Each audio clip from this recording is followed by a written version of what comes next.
Dalam rapat bersama Komisi 12 DPR RI, Menteri Investasi dan Hilirisasi Rosan Roslani menyebut, realisasi investasi selama kuartal pertama 2026 mencapai 497 triliun rupiah. Angka tersebut lebih tinggi dari periode yang sama tahun lalu sebesar 465 triliun rupiah.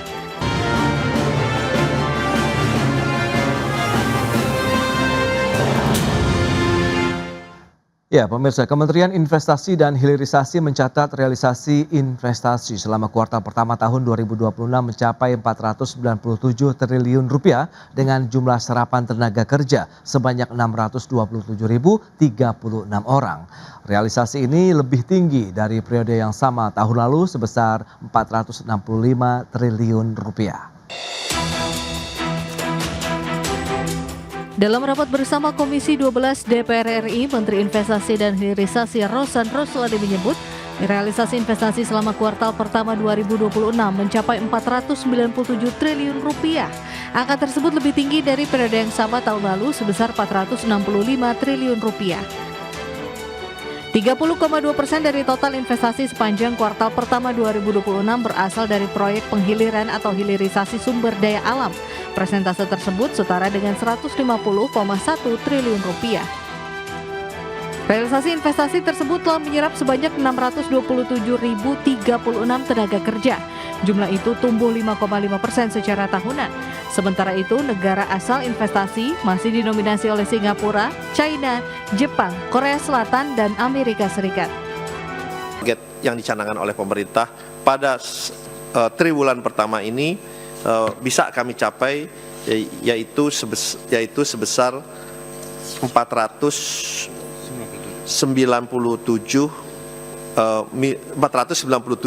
triliun. Berarti tumbuh sekitar 7% secara tahunan. Dan penyerapan tenaga kerja juga diperkirakan mencapai 627.000 orang atau naik sekitar 5,5%. Pemerintah menetapkan target investasi sepanjang tahun 2026 sebesar 2.041,3 triliun rupiah. Target ini lebih tinggi dari realisasi investasi tahun lalu yang mencapai 1.931,2 triliun rupiah. Target pemerintah ini sejalan dengan rencana pembangunan jangka menengah nasional 2025-2029 agar ekonomi bisa tumbuh sampai 8% dengan realisasi investasi hingga 13.032,8 triliun rupiah.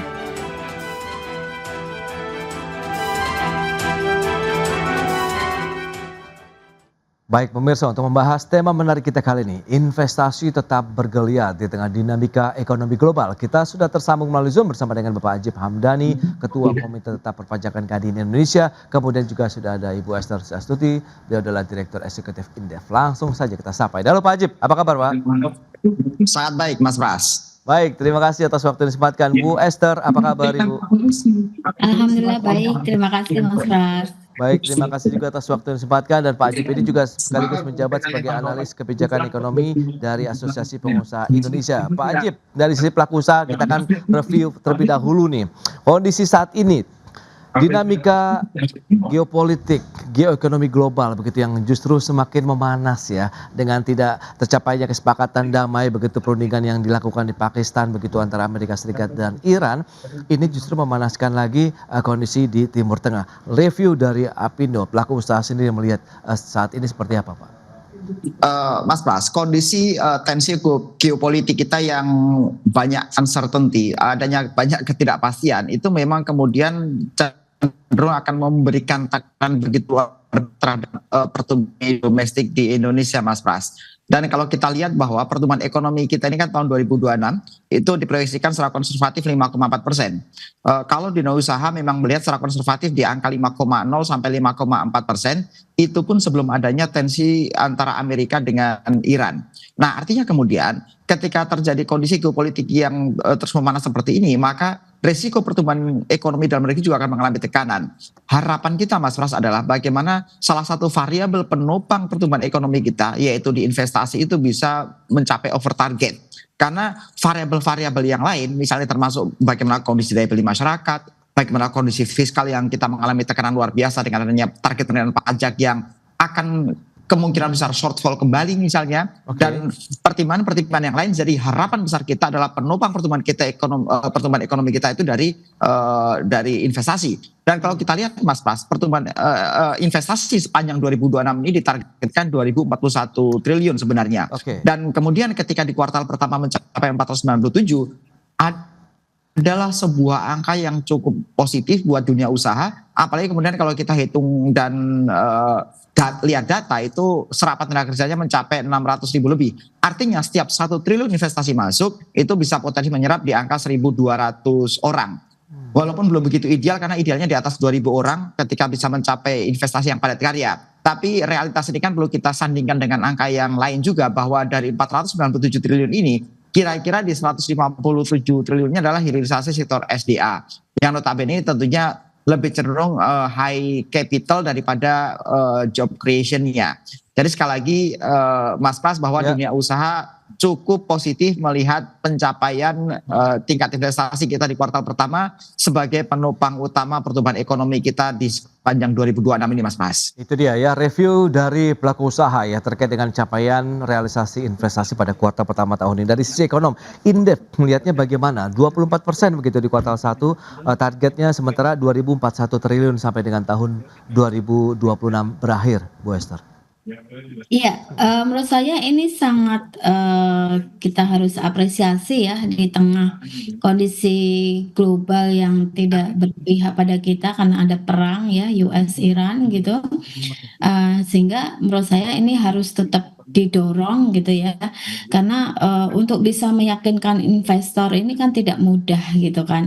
Harus ada kondisi potensi ya ekonomi kedepannya seperti apa, kemudian kita juga harus meyakinkan investor agar lebih memilih Indonesia daripada negara lain gitu.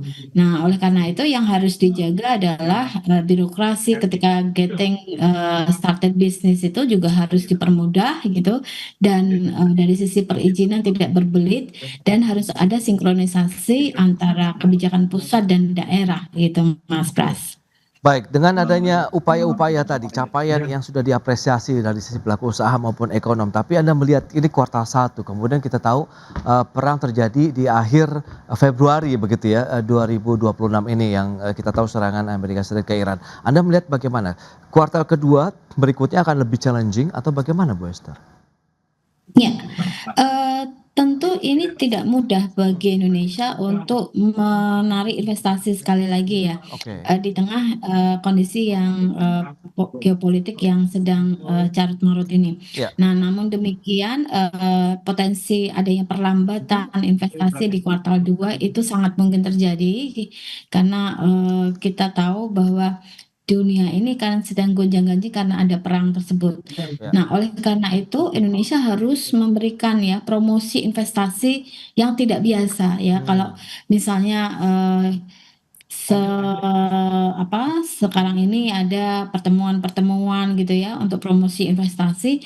Nah, ini harus lebih gencar lagi gitu. Tidak hanya lewat pertemuan, tetapi juga kinerja investasi ini harus dijaga. Misalnya word of mouth ini kan sangat penting.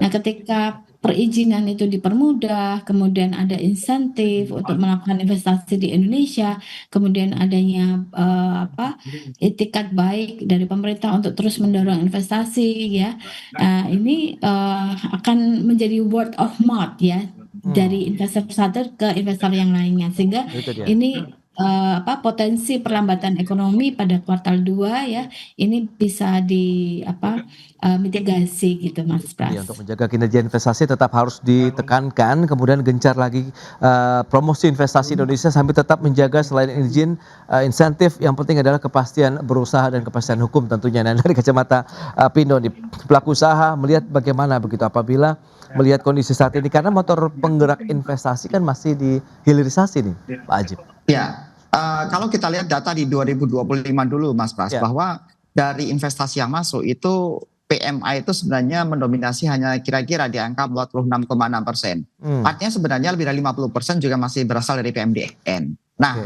perkiraan kita struktur di tahun 2026 ini investasi tersebut tidak jauh dari struktur angka yang ada di 2025.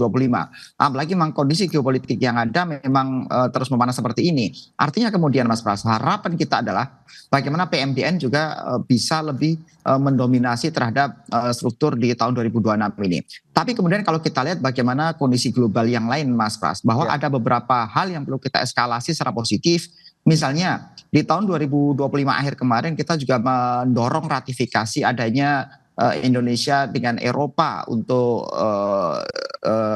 economic agreement-nya atau EU-SEPA. Kita dengan Kanada juga ada IC-SEPA misalnya. Jadi ratifikasi itu menuju namanya Free Trade Agreement, Mas Pras. Dan ketika kemudian FTA itu bisa well executed, maka potensi investasi ke Indonesia akan tambah mengalir deras. Dan kalau kita lihat bahwa Eropa itu bukan negara 5 besar yang memberikan investasi dari data sebelumnya. Artinya kemudian ketika kita bisa mendorong ratifikasi percepatan untuk FTA, maka Eropa akan potensi masuk ke Indonesia bisa lebih lancar. Nah, harapan kita itu bisa memberikan kontribusi yang lebih signifikan untuk investasi sepanjang 2026 dan ke depannya, Mas Pras. Itu yang menjadi harapan dunia usaha. Oke, konsistensi menurut Anda bagaimana dengan kebijakan-kebijakan pemerintah sehingga ini yang memberikan juga kepastian investasi investor global tentu untuk melihat Indonesia masih menjadi salah satu primadona lah.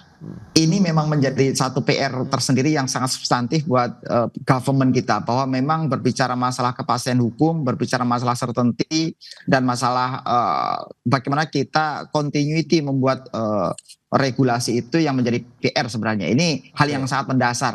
Dan ini yang kita rasakan betul di lapangan tentang bagaimana kondisi-kondisi di daerah di Jawa Barat, misalnya di Pandeglang, di Banten, dan cerita-cerita lain dari daerah yang membuat kita itu menjadi kurang menarik buat investor. Karena sebenarnya dari sisi dan sudut pandang ekonomi, Mas Pras, Indonesia ini memberikan potensi imbal balik yang begitu luar biasa tinggi sebenarnya. Ukuran-ukuran yang lain adalah cost of fund untuk pinjaman kita aja masih tinggi gitu. Perbankan kita juga masih double digit untuk tingkat suku bunga lending kredit komersial misalnya. Ini menjadi sebuah indikator bahwa secara ekonomi kita kuat, bahwa secara ekonomi kita memberikan imbal hasil yang sangat menguntungkan buat investasi. Tapi pertanyaan pertama sebelum berbicara imbal hasil adalah bagaimana kepastian hukum, bagaimana continuity atas regulasi yang diperoleh pemerintah. Ini yang kita tunggu, dan sekali lagi ini juga indikator yang lain adalah misalnya dari nilai ICOR kita yang juga masih tinggi di angka 6 lebih gitu. ICOR untuk Indonesia itu kan kita pengennya di angka 4 gitu, maksimal angka 5. Tapi dengan angka 6 artinya efisiensi dan efektivitas investasi atas pertumbuhan ekonomi juga rendah. Ini menjadi salah satu indikator lain bahwa memang kondisi hukum kita, bagaimana kondisi kepastian regulasi kita itu belum sepenuhnya business friendly terhadap investasi, Mas Pras. Oke, itu dia yang perlu ditekankan, business friendly ya, tetap perlu ditekankan juga oleh pemerintah. Tapi yang perlu disikapi lebih lanjut adalah oke lah kinerja investasinya semakin membaik, tapi kan yang diharapkan di ujungnya adalah serapan tenaga kerja nih yang bisa menjadi penggerak ekonomi Indonesia. Karena kan kita masih mengenalkan konsumsi rumah tangga. Kita akan bahas lebih jauh lagi nanti di segmen berikutnya. Kita akan jeda sebentar Bu Esther dan juga Pak Ajib, dan pemirsa tetaplah bersama kami. Ya, terima kasih Anda masih bergabung bersama kami dalam Market Review, pemirsa. Dan berikut ini kembali kami sampaikan data. Kita akan cermati bersama beberapa data seperti yang bisa Anda saksikan di layar televisi Anda. Ini adalah provinsi dengan realisasi investasi tertinggi di sepanjang tahun 2025 lalu. Jawa Barat menempati posisi pertama 296,8 triliun rupiah. Berikutnya DKI Jakarta 270,9 triliun, Jawa Timur 145,1, Banten 130,2 triliun, dan Sulawesi Tengah 127,2 triliun rupiah. Ini adalah provinsi dengan realisasi investasi tertinggi. Selanjutnya kita akan cermati data penyerapan tenaga kerja dari realisasi investasi. Ini yang perlu kita cermati bersama, rentang waktu 2019 sampai dengan tahun 2024. Kita akan lihat seperti apa, dan juga tahun 2025 trennya menunjukkan serapan tenaga kerja dari investasi ini terus mengalami peningkatan. Tahun lalu sudah menyentuh 2,7 juta jiwa. Ini dia yang menarik. Kita akan bahas lebih jauh nanti tentunya bersama dengan beberapa dan dengan narasumber kita kali ini, dan kita akan lanjutkan kembali perbincangan bersama dengan Pak Ajib dan juga Bu Esther. Nah, bicara mengenai serapan tenaga kerja, Bu Esther, apa yang bisa kita harapkan kemudian bisa kita sematkan begitu bahwa disitulah nanti akan menjadi salah satu motor penggerak ekonomi juga begitu di tanah air dengan adanya aktivitas industri, kemudian serapan tenaga kerja yang semakin meningkat kalau kita lihat trennya dari data yang sudah disampaikan Bu Esther, silakan. Iya, terima kasih Mas Pras, ini pertanyaan yang sangat menarik ya. Jadi kalau dibandingkan, tahun-tahun sebelumnya gitu ya, tren saat ini menurut saya ada pergeseran ya investasi dari padat karya ke padat modal gitu. Oke. Nah, sehingga ini tentunya akan berdampak pada penurunan daya serap ya terhadap, penciptaan lapangan pekerjaan. Nah, jika dibandingkan dengan 10 tahun yang lalu, 1 triliun rupiah investasi itu masih bisa menyerap sekitar 4.000 ya, sampai Wow, 5.000 tenaga oke. kerja. Namun sekarang kan masih, 1 triliun hanya bisa menyerap 1.000-an gitu ya. Nah, Mmm, sehingga ini, kita harus mengikuti ya tren tersebut. Kalau tren ke depannya adalah investasi yang menyerap itu tenaga kerja lebih sedikit atau lebih cenderung padat modal, maka yang harus dipersiapkan adalah tenaga kerja yang high qualified sehingga tenaga betul. kerja kita bisa terserap di, investasi yang masuk di Indonesia gitu Mas Pras. Tapi kenapa kalau dari kacamata Bu Esther melihat begitu, kok lebih banyak yang akhirnya sekarang padat, modal Padat dibandingkan modal, dengan yang padat iya. karya? Jadi gini, kemungkinan dealing with the human itu lebih sulit ya daripada dealing with the, Oke, mesin gitu. oke, Nah, hal ini tidak hanya terjadi di Indonesia, kalau kita lihat ya di negara-negara lain gitu, atau mungkin kalau kita lihat di Jakarta saja, orang sudah biasa ya belanja gitu, scan barcode sendiri, kemudian bayar sendiri pakai kartu gitu atau kris gitu ya. Nah, itu lebih lebih nyaman gitu buat, perusahaan mungkin, dan itu lebih efisien buat perusahaan. Jadi oke. trennya ke depannya seperti itu gitu, Mas. Baik, baik. Nah, sekarang dari pelaku usaha, kacamata pelaku usaha sendiri melihat seperti apa? Apakah benar-benar ada pergeseran, kemudian pelaku usaha tuh lebih senang membangun usaha begitu yang padat modal kah atau padat karya sebenarnya nih Pak Haji? Iya, ya padat modal itu kan praktis sebenarnya Mas Pras. Hmm, Tadi dibilang oleh Mbak Esther ada benernya juga, deal with people ini kan juga nggak mudah karena terlalu complicated gitu. oke. Tapi kalau kita lihat data dulu Mas Pras, kita harus ulik dari data dulu nih untuk baru membuat kita melihat kemungkinan-kemungkinan secara teoretiknya. Ya, Kalau kita lihat nih, realisasi investasi kita 1.931 triliun tahun 2025 kalau kita lihat data di chart. ya. Kemudian kita sandingkan dengan serapan tenaga kerja kita mencapai 2.700.000. Artinya sebenarnya di tahun 2025 tersebut setiap 1 triliun investasi masuk itu menyerap kira-kira 1.400 orang. Datanya berbicara seperti itu. Oke. Tapi kemudian kita sandingkan dengan semester 1 2026. Ketika 497 triliun uang masuk tercatat investasi, itu ternyata serapan tenaga kerjanya hanya 460. Artinya itu setara dengan 1 triliun dengan 1.200 orang. Ternyata di kuartal pertama 2026 kita sudah mengalami rasio penurunan Mas Pras. Oke. Secara langsung Iya, dibandingkan dengan iya. tahun 2025 yang sangat dekat kemarin. Nah, berarti kan ini menunjukkan bahwa investasi yang masuk adalah untuk padat modal. Makanya kemudian ini equal dengan data di lapangan bahwa ini buat untuk tambang, untuk hilirisasi SDA dan lain-lain. Oke. Idealnya adalah seperti yang tadi Mas Pras sampaikan, ini berbicara job creation. Ya.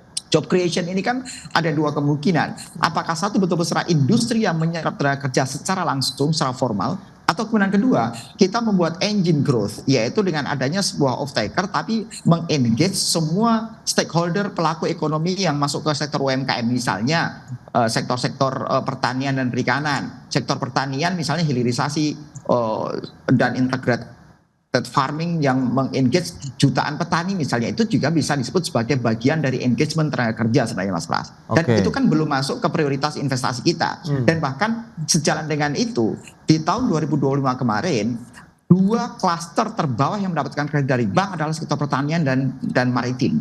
Nah, jadi data ini sejalan bahwa memang secara alamiahnya investasi itu akan masuk kepada high investment yang high capex dan termasuk untuk SDA dan lain-lain, karena memang sangat praktis gitu ya Mas Pras. Termasuk misalnya berbicara misalnya keniscayaan digital adalah di sektor teknologi misalnya, maka itu pun juga akan tenaga kerjanya akan sangat sedikit gitu. Nah, Oke.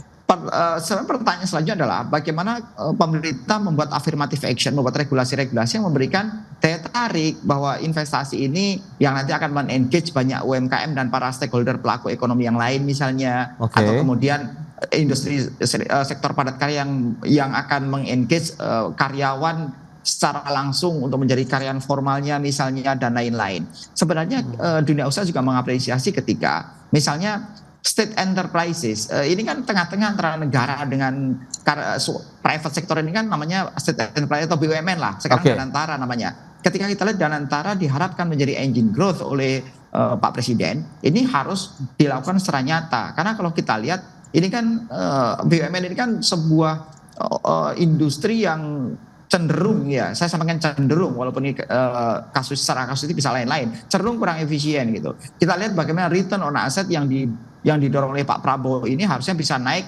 5-10 kali lipat misalnya, tapi ini belum kita lihat di tahun 2025 kemarin gitu, Mas Pras. Artinya kemudian bagaimana kemudian Danantara bisa menerjemahkan dari gagasan Pak Presiden agar langsung menjadi engine growth dan bisa menjadi pendorong untuk job creation, dan ini kan mereka juga akan menjadi engine untuk menerima investasi yang cukup signifikan juga misalnya, karena sekali lagi state enterprises adalah sebuah enterprises yang relatif proper dan prominent karena dia part of government. Kira-kira begitu, Mas.